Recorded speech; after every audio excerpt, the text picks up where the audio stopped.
Good morning, afternoon, and evening, everyone. Welcome to my Game Week 11 team selection video.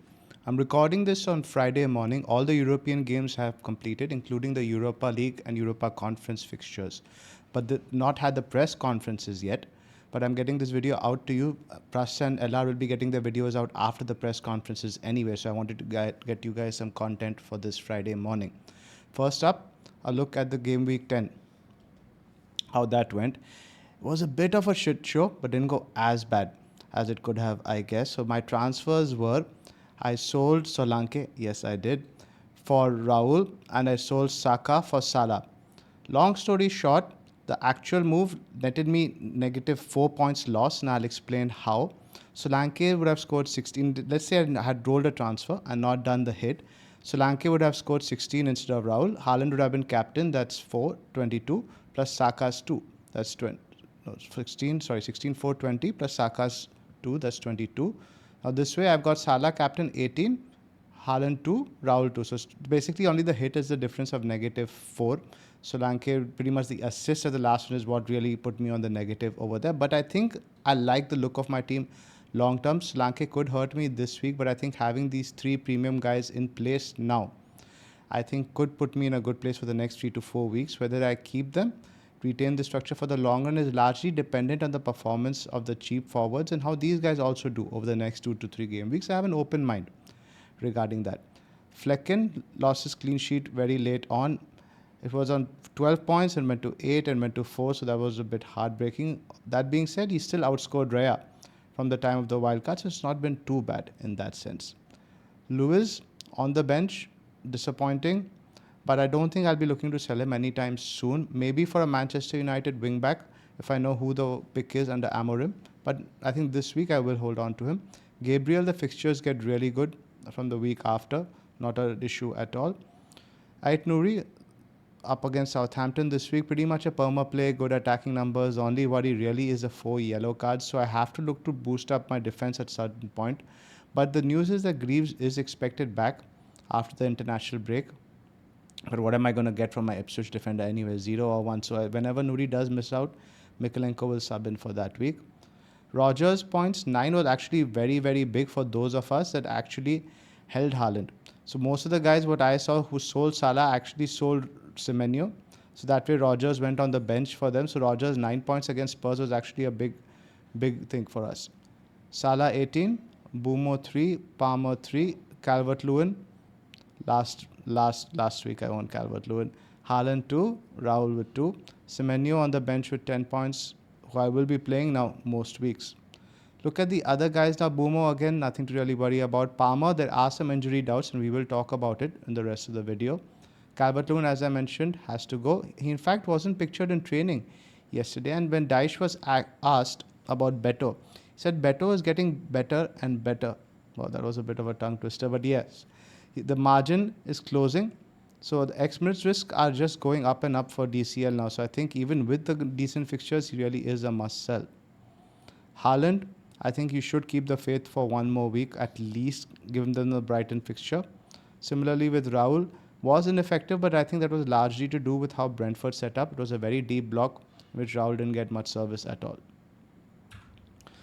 So going back to the rank, I'm at like 3.5 million now. So that was a 200k green arrow. Hopefully get outside the 3 million this week going into the international break.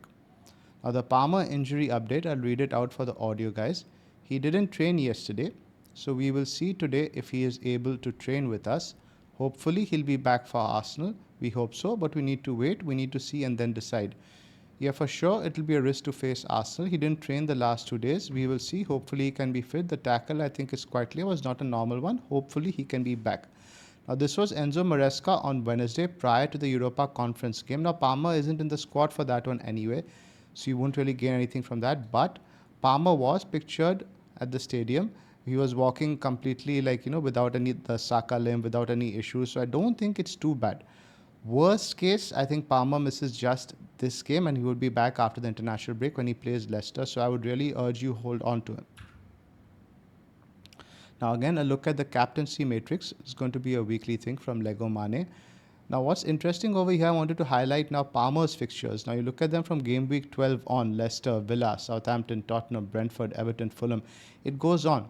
Palmer is pretty much a perma-cap option on the other side of the international break. You will want to bring him back, so do not sell him. On the other hand, you look over there at Haaland.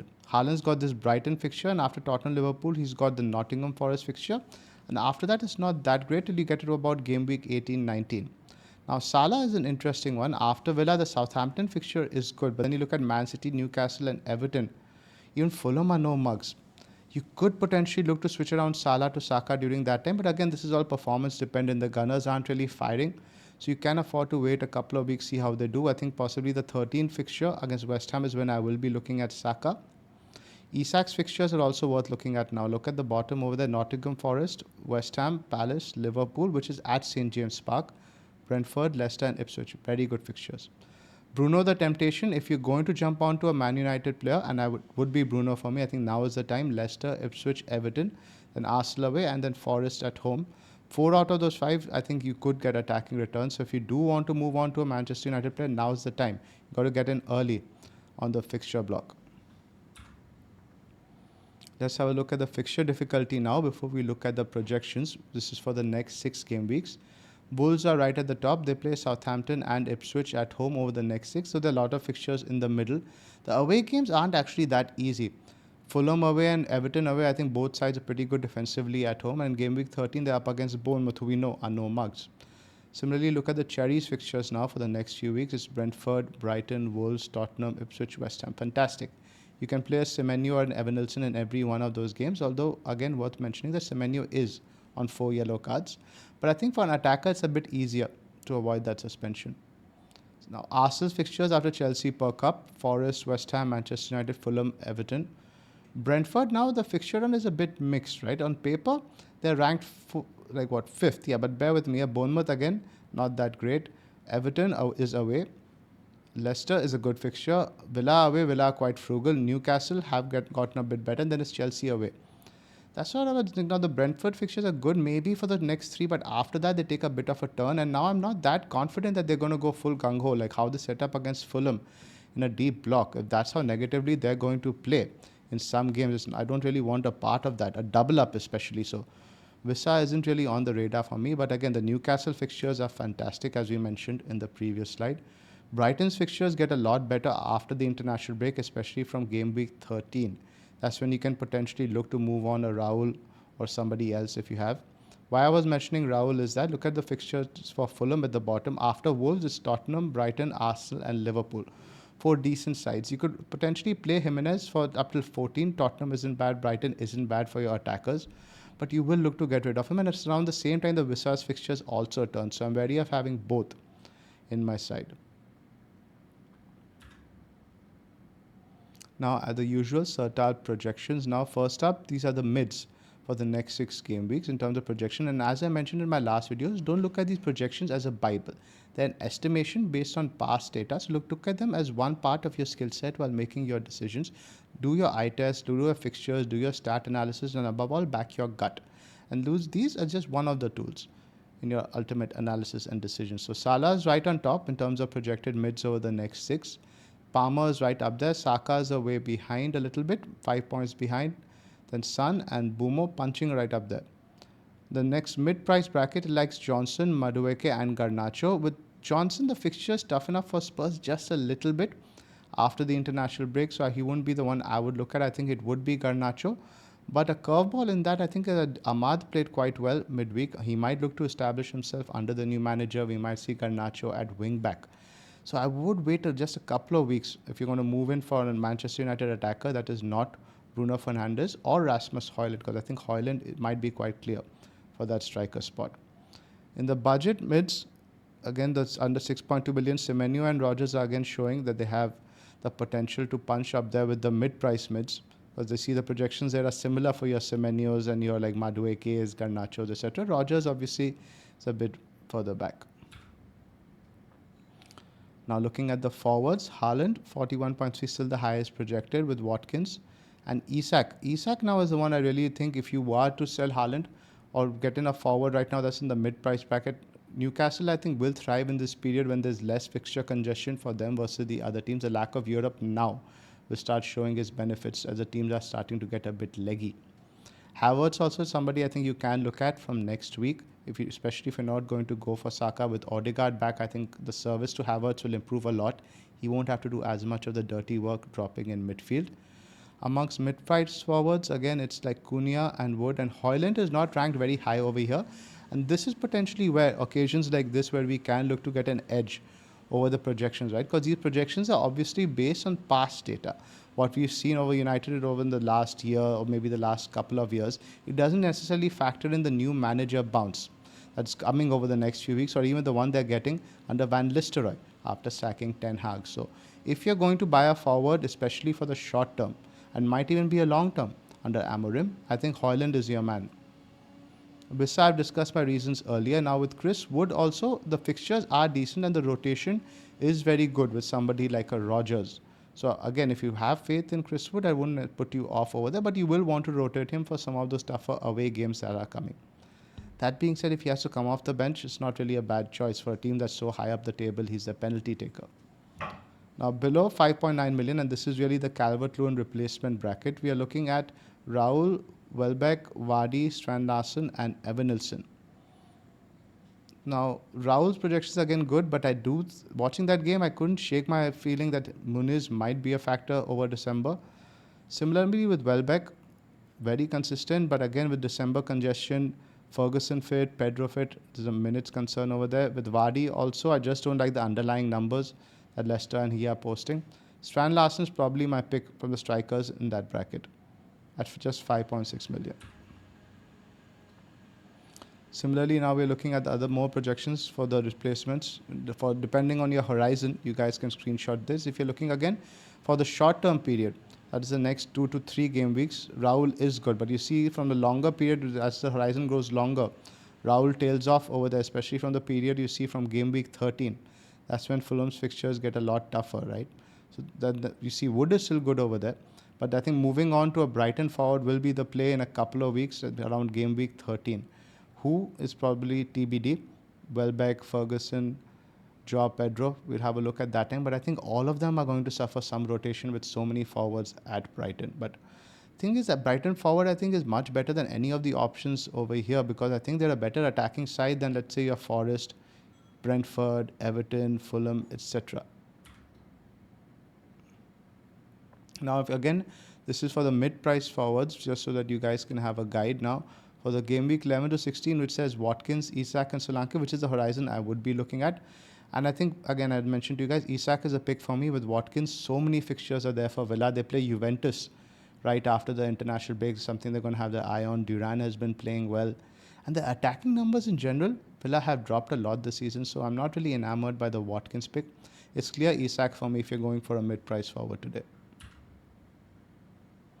Now, before we move on to this week's Drop T projections, I wanted to remind you guys that the Sleeper Draft is a really, really fun game we've been playing with other content creators this season. This week now we're up against Andy, Let's Talk FPL. We've got Jackson and Højlund, who might be a secret weapon. He's got Calvert-Lewin and Isak, who might hurt us. He also got Boomo, he's got Madison. We don't really have any Spurs players this week, which is a bit worrying, but I'm hoping Saka is against Chelsea, so no mixed feelings about wanting Saka to do the business or not.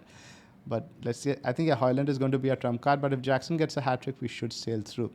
Now, the next international break is the last one we're going to have for a while. I highly recommend you guys set up a draft league with your friends over the international break. It's a lot of fun. You can change the timers for the draft countdown. We played it with a 1-minute timer. It was very frantic because you make a list of players, the guys just pick them in a snake system. It's a lot of fun. And owning different players is always cool. It's good banter with your friends.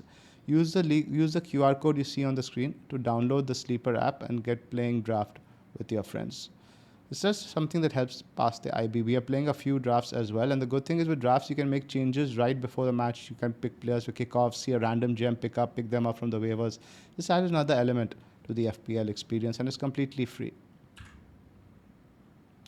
Now the game week 11 Rob T odds as usual. Let's have a look at the top goal scorers. As you would expect, Tottenham are right on top at 2.9. Manchester United are second, playing Leicester. Liverpool are third. Man City are just fourth to Brighton, and I think the bookies have caught on to Man City's downturn. 2.05 is really, really low for Man City. And similarly, you look at their clean sheet odds at 28%. That's the same as West Ham, who are way, way down in the bottom of the table. That tells a lot. Spurs are the likeliest to keep a clean sheet at 38%. United are close, then followed by Liverpool and then Wolves. Brentford 1.65 is still decent. Now I have a decision this week to play Fabianski or Flecken.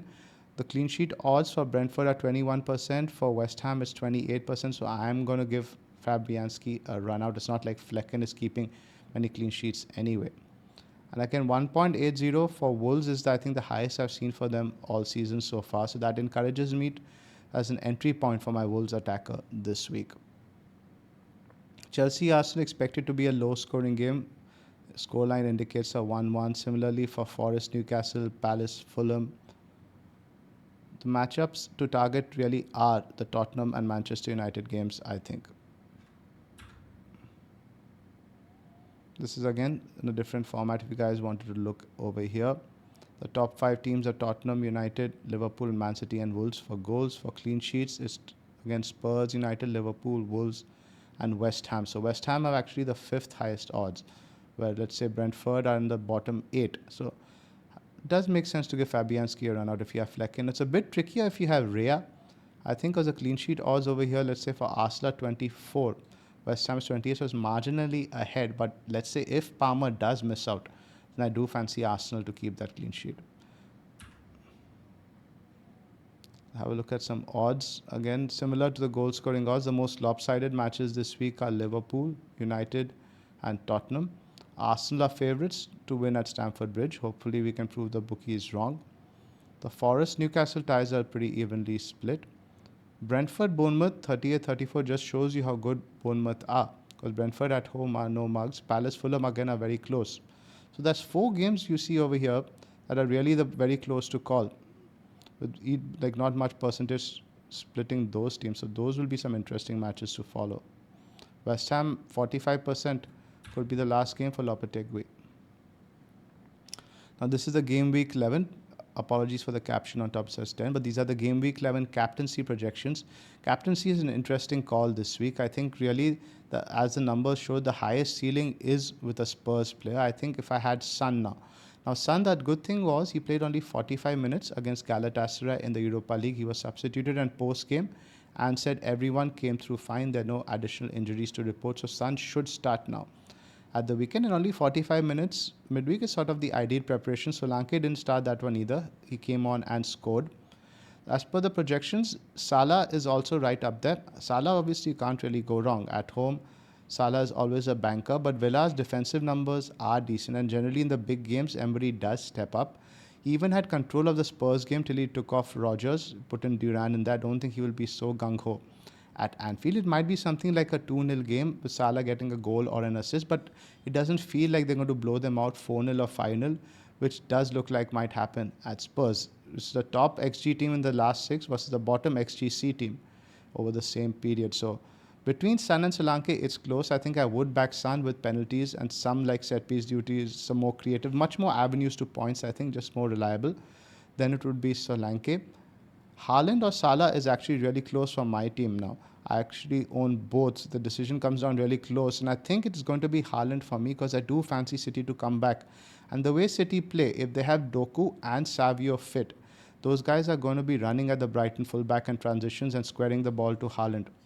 He's too good a player not to find the back of the net for the extended period. So I think it will be Haaland for me, especially since so many of the guys I'm competing with have sold him. I already own Salah, so I don't think the loss will be that bad for me if he does bang. So it's an opportunity for me to capitalize on the guys who are ahead of me who have sold Salah. But yeah, I think if I were to rank the captaincy options purely this week, I think it would be Son, Solanke, Haaland, Salah. Haaland Salah is a bit close. Solanke also potentially could say there's a bit of recency bias because what he did last game, but Ipswich are just so poor, and Solanke's 90 minutes are assured. If Son does go off early, you will see penalties for him as well. So I think the Spurs attacker, City and Liverpool is pretty much a coin toss. A quick look at the watch list. Not many changes, just a few. I'll walk you guys through them. I brought Rhea in the goal thing over there because I think the fixtures for Arsenal are improving now after this week. Then you have Trent, Guardiola, Nuri, Gabriel, and Dalo. I'm trying to find some budget picks in defense. I will probably look at that for the next watch list, but nobody really is appealing to me. Standout pick. In midfield, Palmer, Bruno, Semenyo, Bumo, and Gordon. Again, no Haaland or Salah. Forward, Solanke, Wood, Wissa, Cunha, and Isaac. These are not in any particular order. Just in the price brackets, wanted to get a mix of the different price brackets up there. This is how I am set up currently. I have 0.3 million in the bank and one free transfer. Fabianski, Nuri, Gabriel, Lewis, Salah vice captain, Bumo, Semenyo, Palmer, Haaland captain, Solanke and DCL, with Rogers, Mikalenko and Greaves on the bench. I have 0.3 million in the bank and one free transfer. Now I can go back to my old strategy of just looking at the weakest link in my team. And there is no doubt that it is absolutely DCL now, especially with his minutes risk. So I will be getting rid of DCL. Now I can only go to 6.2, so I can't obviously stretch to Cunha. I think if you can, Cunha is a better pick than Strand Larsen. So my options really are limited to Welbeck or any other Brighton forward. I don't think Pedro is ready to start yet. Wissa or Strand Larsen. Now, the way my team is actually set up now, I'm running 8 attackers, and whenever I think Morgan Rogers has a good fixture, I'm going to play him. Whenever Semenyo now is going to be a perma play. So this Wolves forward actually might be benched for me in certain weeks when they have a tough game, let's say away to Fulham, away to Everton, and also depends on how well Jimenez is doing, right? So going cheap in this also helps. I'm a bit short on money, so this also frees up another 0.3 million, gives me 0.6 million for other upgrades potentially in defense. Maybe upgrade Raul to somebody else later. So freeing up some money also appeals. And I like the look of this guy. I've done a lot of reading. He's rated very highly by the Norwegian press and the international community in general. Good origin story. And I think in generally he's a goal hanger, right? In terms of XG, he's always going to be the one in the center of the box for Wolves. Very similar to Haaland in that style. He's a pure center forward. So I think as for the price of 5.67 and the fixtures that are there, good pick. So this is again my likely team now with Larsen in there up against Southampton. And this is what I'm mentioning to you guys. Rogers this week has a bad fixture, but after that you could play Rogers in any of those games. Probably Chelsea away is when I will bench him again, but I also might need him certain times when Semenyo gets his 5th yellow card if he does so. The squad does look well set up for now. I think it's the happiest I've been with it in a long time. I like having these 3 premiums over there. I don't have to shuffle them around too much. How long I keep the structure really remains to be seen. Is dependent on the enablers. Somebody, your Solanke, Larsen, Semenyo, Rogers, how these guys do, how the cheap defense does right now. Nuri, Gabriel and Lewis looks all right. I would want to get probably one more defender there because Mikalenko's fixtures are going to turn very soon. So that's where the money will help. That's it for the video this week. Pras and LR will be bringing their videos to you later in the day or early tomorrow. Thanks for joining us. Have a great international break. We will be doing additional content over the IB, looking at a Game Week 12 wildcard, doing a usual knee-jerk reaction stream on the Tuesday. Thank you for watching. Like and subscribe if you've enjoyed the video, and I will see you again after the international break for the next team selection. Thank you.